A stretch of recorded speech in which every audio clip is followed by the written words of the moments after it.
Chris, I have several questions for you, but I think what's important for us right now is to kind of have you share what brought you to traveling the world, talking about some of the topics I alluded to, mental health, productivity, a people first culture.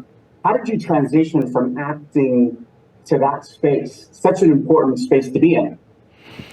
I went to college for acting, and I acted all through high school, and I always loved entertaining people, making people laugh, being the center of attention. Not healthy, but I loved it. I just loved connecting with people. I remember, I don't know if I should share this, but I will. I remember when I was a sophomore in high school, Mr. Rodriguez, he came up to me, and I think I handed in something late. He said, "Mr. Bashinelli, you will not be able to get by on your charm alone."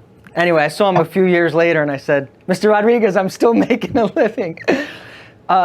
For me, Jamal, I think one of the really impactful moments in my life, I did book a role on The Sopranos, and I appeared on The Sopranos, and I had been acting all through college and going to auditions, and some I came really close to, some I missed, some parts I was booked in. But I remember deep down just feeling like, I wonder if I can use media for something else, for some other purpose. And I had another calling, and I wasn't sure what it was. And I did some digging, and I found this incredible cultural exchange program in Tanzania, an anthropological program where you would go and live with people in Tanzania. It was called an academic safari, where you experienced the culture through the language. And as we know, when you experience someone else's language, one of the most beautiful entry points to a new culture. To be honest, Jamal, that was the first time I'd ever left the country in my life. I was 20 years old.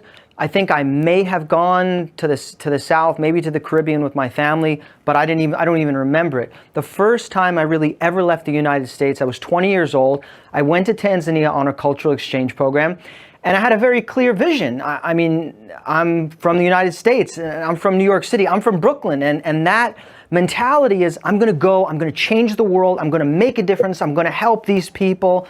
And I remember going to Tanzania, and my entire world was shifted upside down, completely on its head. It was a 180, because what I experienced there was not people living in extreme poverty, suffering in the streets from kwashiorkor, extended stomachs, malnutrition, dying in the streets. What I saw beautiful people. I saw a beautiful culture. I saw that the landscape was lush and green and bright, and so was the culture.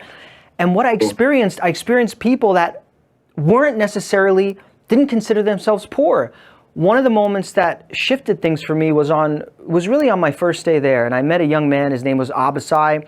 He wanted to be a filmmaker. He didn't know how, and we bumped into each other. It was the first interview I ever filmed in my life, and we started talking, and I noticed that his clothes were not that nice. I noticed that his shoes had begun to almost wear away from underneath his feet, and I noticed that his teeth were decaying because he'd been drinking dirty water just like everyone else in the village, and he just didn't know. And I asked him a question. I said, "What are you doing here?" He said, "Chris, I'm in school. I'm attending free school here. It's free. My parents can't afford the school fees." He said, "I passed this very difficult test. I made it into high school, but it costs $200 a year, and my parents can't afford that." He said, "My father makes $60 a year." $60 a year. And at which point I said, "I'm so sorry." And he said, why are you sorry? And I said, "Well, that's not a lot of money." He said, "I'm not sorry, Chris. I'm grateful. I'm grateful that my father makes $60 a year, because that means we can actually buy our own cooking oil. Some people are so poor in our village, they have to barter for cooking oil. They can't even cook their own food. I'm not poor, Chris. I'm grateful." And over the course of the next 10 years, I would learn from Abasai through interacting with him and speaking to him on the phone that wealth and poverty, Jamal, as I'm sure you may have seen in your experience internationally, wealth and poverty are states of mind. And there are many people with a lot of money that I would consider, well, they might see themselves as poor, and there are many people that don't have a lot of material belongings that are actually quite rich. So this was where the idea for Bridge the Gap spawned within me. Traveling the world, walking in other people's shoes, not to help, not to aid, but to understand through genuine moments of human connection.